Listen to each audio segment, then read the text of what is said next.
Many people struggle with feeling comfortable around other people, especially people they don't know quite so well. Sometimes it has to do with being around other people your own age, your peers, and sometimes it could be with adults that you might not know so well. It's not uncommon to feel a little bit of social anxiety when we're around others and we don't know what to expect. The first thing that you need to know is that in order to be comfortable around somebody, you will have to be relaxed enough so that you can be who you really are. When we feel like we need to pretend and be somebody different, that's when things can get really uncomfortable. Remember when you're in a situation around others and you're trying to be fully engaged, or you're trying to at least be part of a conversation and not feel uncomfortable, the first step is to take deep breaths to calm your nervous system down. If you're uncomfortable, you're likely not breathing deeply. If you take slow, deep breaths through your nose and out through your mouth, nobody will even notice as long as you do it subtly. You could take 4 counts in through your nose, hold it for 4, and slowly let it out again through your nose for 4 seconds. Doing 1 or 2 rounds of those breaths can put you in a calm and relaxed state that will help you as you try to feel comfortable in a social situation. Now, here are a couple of tips I'm going to share with you. You can choose which ones you think will work best for you and add them into your wellness plan. So we'll go through a few and then you decide. Maybe you try all of them as part of your plan. The first one to remember, this is just something to remember, is that you don't have to be interesting. You just have to be interested. So what I mean by that is that you don't have to worry about having jokes prepared or knowing the right thing to say, because really what other people love is when you care about what they're saying. So all you have to do is show up with presence and listen to somebody else. Perhaps you ask them a question to let them know that you were really listening to what they were saying.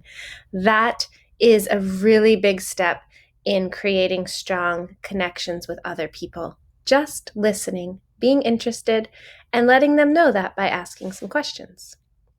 The next is your body language.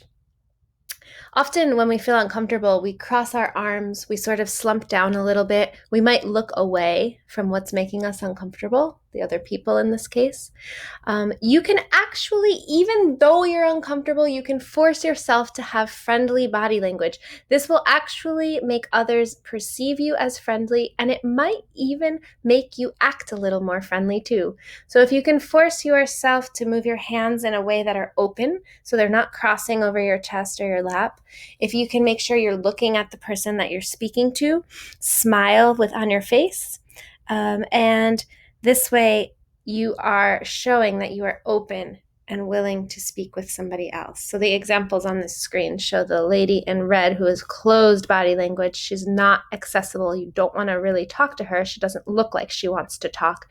And the boy in blue has his arms open. He looks friendly. His legs are not crossed. And we can assume if he had eyes that he would be looking at the person he was talking to.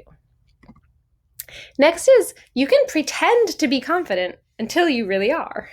So pretending is actually a good thing in this case, because it actually trains your brain to practice something. And once your brain gets used to it, you actually really will become confident. You can pretend in a situation that's really comfortable, like when you're around your family or your closest friends. Practice, imagine that you are around others and see if you can actually pretend that you have those confident skills and practice them a little bit. Giving a genuine compliment, this is really great too. If you can do anything when you're in a situation around people where you feel uncomfortable, if you can just challenge yourself to say one thing, and if that one thing is a genuine compliment that you really mean, then that will be enough to make you make others feel comfortable. The last thing is mirroring.